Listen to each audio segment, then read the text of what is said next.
Hoje eu quero começar a nossa reflexão com a leitura de Mateus capítulo 9, versículo 14 a 17.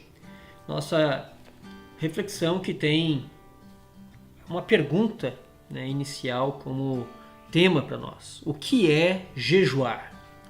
Então, Mateus capítulo 9, verso 14 a 17 nos diz assim: Vieram depois os discípulos de João e lhes perguntaram: Por que jejuamos nós e os fariseus muitas vezes, e teus discípulos não jejuam?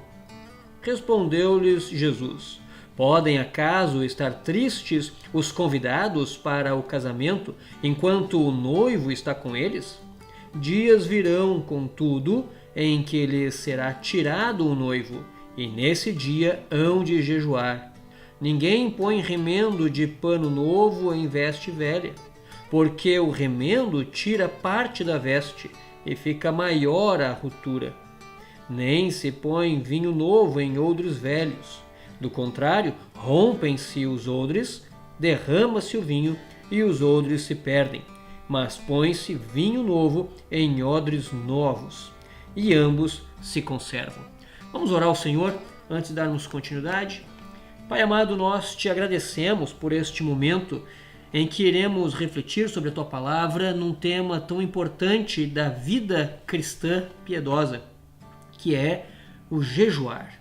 Nós te pedimos, ó Deus, que o Senhor esteja nos conduzindo em toda essa reflexão, para que nós possamos compreender qual é a Tua vontade para cada um de nós. Em nome de Cristo Jesus que nós oramos e suplicamos. Amém. Bom, ao falarmos do jejum, a gente pode afirmar que não é clara a origem mais antiga dessa prática. Contudo, no meio do povo de Deus, ele começou a ser praticado ainda no período do Antigo Testamento, tendo continuidade no cristianismo. Deve ser encarado como uma prática piedosa de nossa vida, dentro de uma constelação de virtudes e ações estabelecidas para o povo de Deus pela própria Bíblia. O jejum também é uma prática universal. O povo de Israel praticava o jejum no dia da expiação, os muçulmanos jejuam no Ramadã, também há registros de severos jejuns praticados pelos hindus. E nem sempre o jejum foi ou é praticado com intenções puramente religiosas. Nós temos alguns personagens da história que fizeram uso da prática do jejum e não eram relacionados diretamente com intenções religiosas. Um deles que a gente pode lembrar nesse momento é Mahatma Gandhi, que viveu de 1869 a 1948.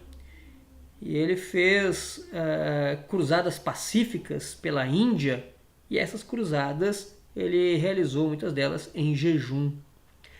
Sua família nutria um intenso fervor pela prática do jejum. No livro de Atos, nós também encontramos outro exemplo, quando somos informados que 40 homens decidiram não comer e nem beber nada até que Paulo fosse morto. E isso está registrado em Atos, capítulo 23, versículo 12. Eu vou ler aqui para nós, que diz assim: Quando amanheceu, os judeus se reuniram e, sob anátema, juraram que não haviam de comer nem beber enquanto não matassem Paulo. Então nós vemos aí um jejum com uma intenção bastante diferente da intenção religiosa de um jejum. É um jejum aí tendo como motivação uma perversidade. Um regime com fins de emagrecimento também promove jejum, mas sem uma conotação, sem um aspecto religioso.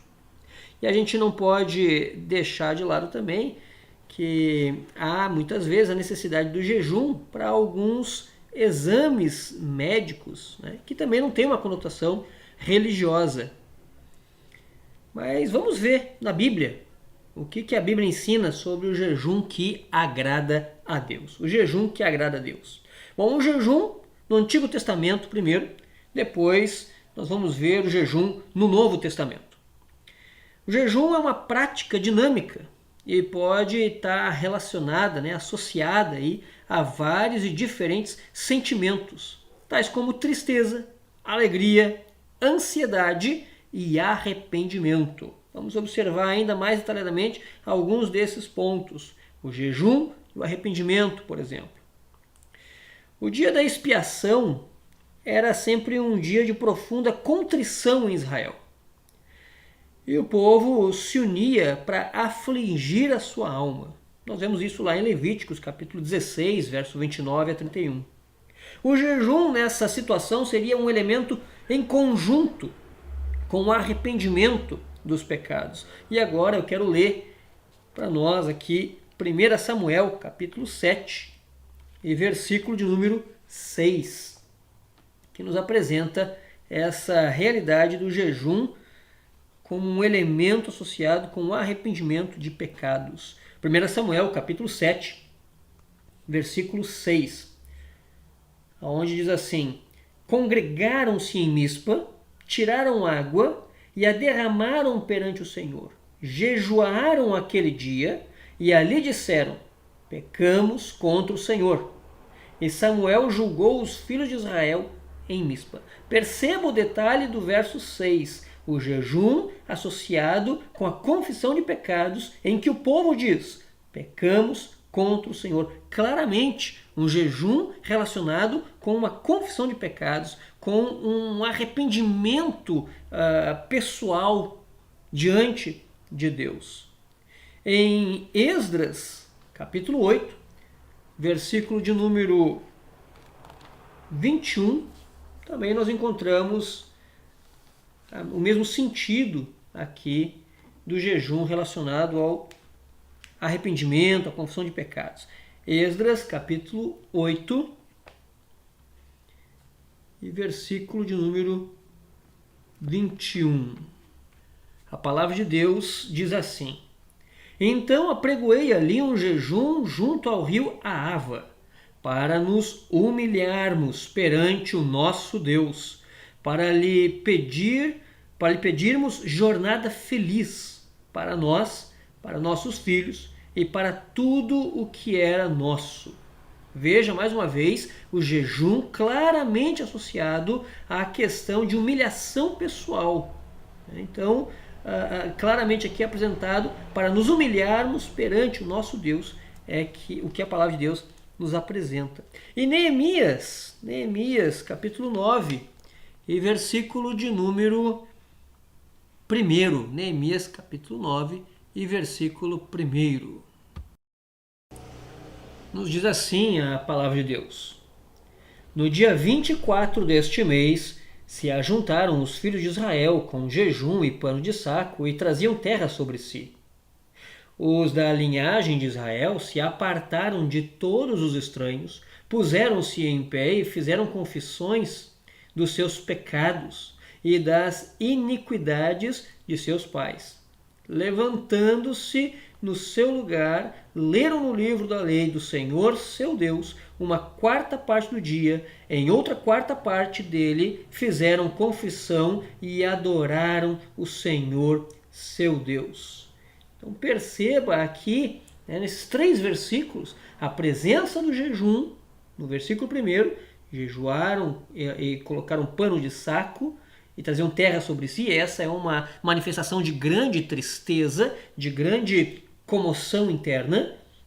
É colocado também a questão de fazer confissão dos seus pecados, no verso 2. Fizeram confissão dos seus pecados e das iniquidades de toda uma geração. E no versículo 3, aqui claramente também falando sobre a leitura do livro da lei do Senhor, seu Deus. Passaram ali um longo período observando a palavra de Deus. Então nós encontramos a prática do jejum aqui no Antigo Testamento, conforme nós estamos destacando, relacionado primeiramente com uma atitude de arrependimento pessoal. O jejum é um esvaziamento de si diante de Deus. O jejum, ele traz consigo a compreensão, no caso do jejum bíblico, o jejum que agrada a Deus, ele traz consigo a compreensão de que nós precisamos nos arrepender dos nossos pecados. É um esvaziamento de si mesmo. É uma atitude de humildade, uma atitude de comoção interna diante do Senhor. É quando nós observamos as nossas faltas e queremos apresentar a Deus, diante das nossas faltas, o quanto nós estamos conturbados com as nossas faltas, o quanto nós estamos insatisfeitos pelas nossas próprias falhas e nós nos arrependemos delas e então nos colocamos diante do Senhor. O jejum, o arrependimento, aí é uma das maneiras de se observar o jejum no Antigo Testamento. Em 2 Samuel, capítulo 12, 2 Samuel, capítulo 12, nós encontramos a situação de Davi. Capítulo 12, versículo 14. A palavra de Deus diz assim: mas posto que com isto deste motivo a que blasfemassem os inimigos do Senhor, também o filho que te nasceu morrerá. Aqui está tratando a respeito do filho de Davi com Batseba, o filho que morreu, né? E que Deus está colocando aqui abertamente que ele vai morrer por causa dessa questão toda que Davi havia feito, desse pecado horrendo que Davi havia cometido. Então Natã foi para sua casa e o verso 15 diz: e o Senhor feriu a criança que a mulher de Urias dera à luz a Davi, e a criança adoeceu gravemente. Buscou Davi a Deus pela criança, jejuou Davi e vindo passou a noite prostrado em terra. Veja mais uma vez a associação do jejum com a comoção interna, com o arrependimento, com a busca da misericórdia de Deus. Então os anciãos da sua casa, diz o verso 17, estou em 2 Samuel, capítulo 12, verso 17. Então os anciãos da sua casa se achegaram a ele para o levantar da terra. Porém, ele não quis e não comeu com eles. Aí, versículo 17. A história se desenvolve mostrando então que Davi, ele reconhece o seu pecado, ele se coloca diante de Deus, buscando a misericórdia de Deus, ele jejua com essa motivação, ele está extremamente mexido por dentro diante do que está acontecendo na história da vida dele.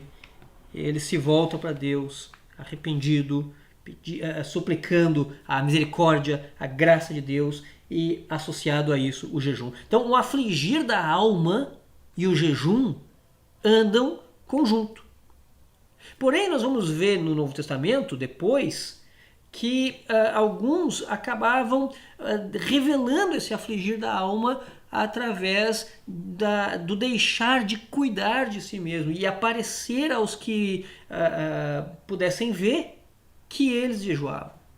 E esse não é o jejum que agrada a Deus. O jejum que agrada a Deus não é para aparecer às pessoas, não é para que a gente esteja conturbado por dentro e visível às pessoas. Não, é diante de Deus. É diante de Deus. Então, em 2 Samuel capítulo 12, ainda versículo 22, nós vemos uma resposta muito interessante de Davi. Ele diz assim: vivendo ainda a criança, jejuei e chorei, porque dizia: quem sabe se o Senhor se compadecerá de mim e continuará viva a criança. Porém agora que é morta, por que jejuaria eu? Diz o verso 23.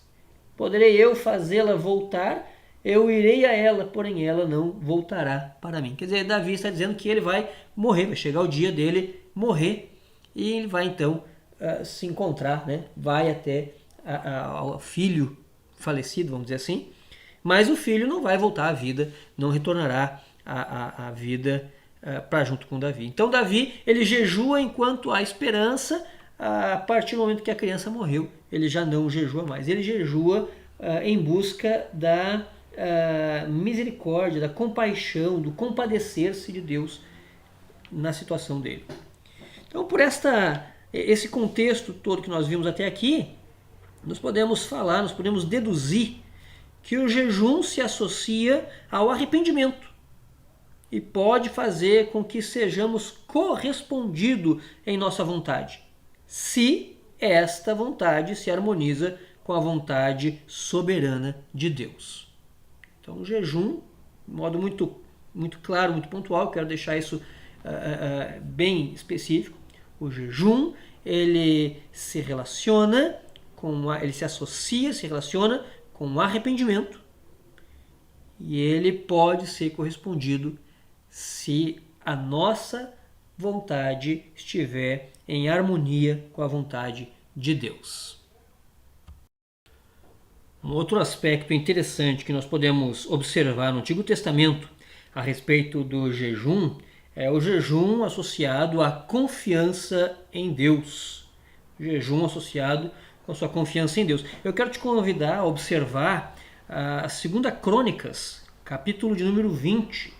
2 Crônicas, capítulo 20, quando Josafá se vê em apuros sob a ameaça dos ataques dos moabitas e dos amonitas, ele imediatamente apregoou um jejum coletivo em toda Judá. E ele buscou o Senhor.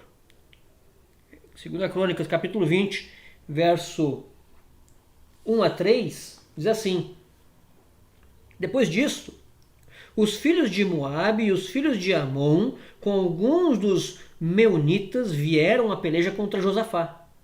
Então vieram alguns que avisaram a Josafá, dizendo: Grande multidão vem contra ti, da além do mar e da Síria. Eis que já estão em Hazazon Tamar, que é En-Gede. Então Josafá teve medo e se pôs a buscar o Senhor e apregoou jejum em todo o Judá. 2 Crônicas, capítulo 20, verso 1 a 3. E junto com o jejum, ele orou a Deus. Nós vamos observar isso no versículo 5 em diante. Então, o versículo 5 diz, 2 Crônicas, capítulo 20, verso 5 em diante. Pôs-se Josafá em pé na congregação de Judá e de Jerusalém, na casa do Senhor, diante do pátio novo, e disse: Ah, Senhor, Deus de nossos pais, porventura não és tu Deus no céu? Não és tu que dominas sobre todos os reinos dos povos? Na tua mão está a força e o poder, e não há quem te possa resistir? Porventura, ó nosso Deus, não lançaste fora os moradores da terra de diante do teu povo de Israel, e não a deste para sempre a posteridade de Abraão, teu amigo? Habitaram nela e nela edificaram um santuário ao teu nome, dizendo: Se algum mal nos sobrevier, espada por castigo, peste ou fome, nós nos apresentaremos diante desta casa e diante de ti, pois o teu nome está nesta casa, e clamaremos a ti na nossa angústia, e tu nos ouvirás e livrarás. Agora, pois, eis que os filhos de Amon e de Moabe e os do monte Seir, cujas terras não permitiste a Israel invadir, quando vinham da terra do Egito, mas deles se desviaram e não os destruíram, eis que nos dão o pago, vindo para lançar-nos fora da tua possessão, que nos deste em herança. Ah, nosso Deus, acaso não executarás tu o teu julgamento contra eles? Porque em nós não há força para resistirmos a essa grande multidão que vem contra nós, e não sabemos nós o que fazer. Porém, os nossos olhos estão postos em ti. Todo Judá estava em pé diante do Senhor, como também as suas crianças, as suas mulheres e os seus filhos. Então nós vemos aí Josafá colocando, né, duas questões em conjunto: o jejum e a sua oração de busca por direção ao Senhor, direção do Senhor. O jejum e a expressão da sua confiança em Deus, de que Deus há de dar direcionamento, de que Deus há de dar o rumo certo para resolver essa situação que ele se encontrava, uma situação de grande risco, de grande ameaça. Nós vemos, ainda que na sequência do texto, Deus os ouviu e derrotou os inimigos de Judá. No versículo 14 ao versículo 30, nós temos o registro de que Deus derrotou os inimigos de Judá, ouvindo a oração, atendendo ao jejum. Vemos então o jejum associado agora não apenas a uma questão de arrependimento, mas uma questão de confiança em Deus. Uma questão de buscar e depender da direção de Deus. Como quem diz, eu estou mexido por dentro, estou consternado por dentro, preciso da direção do Senhor. Há uma outra ocasião muito interessante também no Antigo Testamento que está associado o jejum com a confiança em Deus. E agora eu te convido a dar uma olhada no livro de Esther, capítulo de número 4. Esther, capítulo de número 4. Essa outra ocasião é quando Ramã armou uma estratégia para promover a morte de vários judeus. Por causa do seu ódio contra Mordecai, ele resolve matar e acabar com os judeus. O povo foi instruído por Esther, nesse momento, a realizar um jejum por 3 dias a favor de Esther, a fim de que ela alcançasse a graça divina ao falar com o rei e intercedendo pelo povo judeu. Então nós vamos observar agora Esther, capítulo 4, versículo 16. Depois, capítulo 9, verso 25. Esther, capítulo 4, verso 16. A palavra de Deus diz assim: vai, ajunta a todos os judeus que se acham em Suzã e jejuai por mim. E não comais nem bebais por 3 dias, nem de noite nem de dia. Eu e as minhas servas também jejuaremos. Depois irei ter com o rei, ainda que é contra a lei. Se perecer, pereci. Então se foi Mordecai e tudo fez segundo Esther lhe havia ordenado. Então, nós vemos aqui Esther dando orientação para que fosse avisado aos judeus que jejuassem em favor dela, para que ela alcançasse favor diante do rei em intercessão a favor dos judeus. E no capítulo de número 9 nós encontramos o fato de que a festa relacionada ao livramento de Deus, que Deus dera aos judeus, estava sendo estabelecida. Deus deu livramento ao seu povo. É interessante, diante disso tudo que nós vimos até aqui, que o jejum se torna uma prática de confissão de nossa pequenez e completa dependência de Deus. Ele é um auxílio às nossas orações. O jejum é um auxílio às nossas orações. Quando o crente fica sem fome por tanto buscar a presença de Deus, seja em súplicas ou em arrependimento de pecados, ele está dando prova de que sua concentração está totalmente focada em Deus e, consequentemente, desfocada deste mundo e de seus prazeres. O jejum sempre é uma renúncia ao lazer, uma busca de Deus, é uma fome por Deus. Inclusive, há um livro muito bom sobre o jejum, que tem como título Fome por Deus. É da editora Cultura Cristã e é do autor John Piper, que trata também dessa questão, fome de Deus. Observamos agora um terceiro e último aspecto do jejum para a nossa reflexão de hoje, o jejum e a vida santa. O jejum é uma prática aprovada por Deus, aceita por Ele. Obviamente, a prática em si não carrega nenhuma virtude inerente. A virtude e a sinceridade devem estar no coração, enquanto o jejum se torna uma representação do estado interior do crente. Vamos observar o que diz o salmista Davi, no Salmo 63, já no seu primeiro versículo.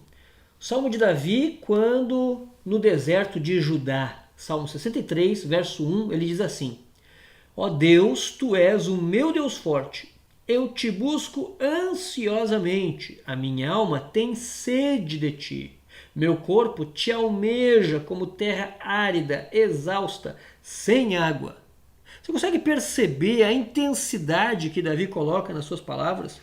A intensidade do desejo por Deus, a ansiosidade, o desejo ao ponto de colocar a sede da sua alma. Como terra árida e exausta, sem água, ele almeja por Deus.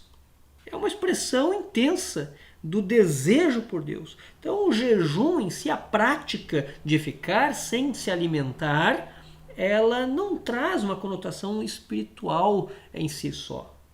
Ela é acompanhada de outras práticas, de outro comportamento, que é o comportamento interno, do coração, o desejo por Deus, a fome de Deus. Em Isaías capítulo 58, nós vamos abrir agora aqui, Isaías capítulo 58, nós vemos os nossos irmãos do passado tomando uma atitude um tanto quanto complicada.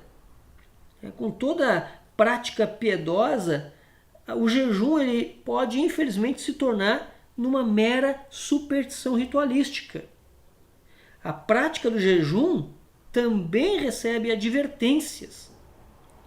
Então houve um momento em que Israel imaginava que a pura e simples prática do jejum, ficar sem comer, já garantia automaticamente a aprovação de Deus pelas suas vidas. Ou seja, alguns pensavam que, conquanto estivessem em jejum, poderiam deixar de praticar a justiça, por exemplo. Observe na sua Bíblia Isaías capítulo 58, versículo 4 e versículo 5. Diz assim: Eis que jejuais para contendas e rixas, e para ferirdes com punho iníquo, jejuando assim como hoje, não se fará ouvir a vossa voz no alto. Seria este o jejum escolhido, que o homem um dia aflige a sua alma, incline a sua cabeça como o junco, e estenda debaixo de si pano de saco e cinza? Chamarias tu isto de jejum e dia aceitável ao Senhor? Veja a exortação dita aos nossos irmãos do passado. Eles praticaram jejum, em momentos praticaram jejum, no entanto, o seu comportamento estava completamente fora, desregrado em relação aos princípios da palavra de Deus. Aliás, isso é uma característica muito forte do livro de Isaías. Os nossos irmãos do passado mostrando um comportamento de aparência, simplesmente. E o mesmo acontecia com a oração. Eles multiplicavam as reuniões de oração, mas não atendiam o órfão, a viúva e o necessitado. Capítulo 1 e capítulo 2 de Isaías nós vemos isso. Como também aqui em Isaías 58, agora nós estamos vendo o jejum. Praticavam o jejum, no entanto, a prática de vida diária estava longe de ser um modelo de vida temente a Deus. Observe, no mesmo capítulo 58, o verso 6 e 7. Diz assim a palavra de Deus: porventura não é este o jejum que escolhi? Que soltes as ligaduras da impiedade, desfaças as ataduras da servidão, deixes livres os oprimidos e despedaces todo o jugo? Porventura não é também que repartas o teu pão com o faminto e recolhas em casa o pobre desabrigados? E se vires o nu, cubras e não te esconda do teu semelhante? Veja que o próprio Senhor aqui, através do profeta, ele coloca a questão de comportamentos, de atitudes que devem estar associadas ao jejum, que devem caminhar juntamente com a prática do jejum. O jejum, individualmente, não traz conotação de vida espiritual. Seria semelhante ao imaginarmos aqui que para nós termos uma vida espiritual elevada, nós teríamos que subir ao monte e ficarmos lá 40 dias em oração. Enquanto que a palavra de Deus nos mostra que a vida de santidade, a vida de servos de Deus é vivida no meio do povo, no meio das pessoas, entre as pessoas. Assim também o jejum, ele não é isolado. O jejum ele está associado a um conjunto de comportamentos, a um modo de agir aprovado também por Deus. Então Deus chama de jejum a prática de misericórdia, a de obediência à sua palavra, porque o jejum é exatamente isso, deixar de praticar a própria vontade para se deleitar na vontade de Deus. É negar a si mesmo para resgatar o oprimido e ajudar o necessitado. É interessante essa colocação a respeito do jejum para nossa reflexão. E nós hoje vamos ficando por aqui. Nós vimos hoje uma introdução a respeito do jejum, observamos que não somente o povo de Deus faz jejum, mas também outras pessoas, outros grupos fazem a prática do jejum. Vimos também o jejum no Antigo Testamento, jejum associado ao arrependimento, jejum associado à confiança em Deus e jejum associado à vida santa. Na verdade, todos esses três aspectos, arrependimento, confiança em Deus e vida santa, devem caminhar juntamente com a prática do jejum. Simplesmente deixar de comer não é praticar o jejum bíblico.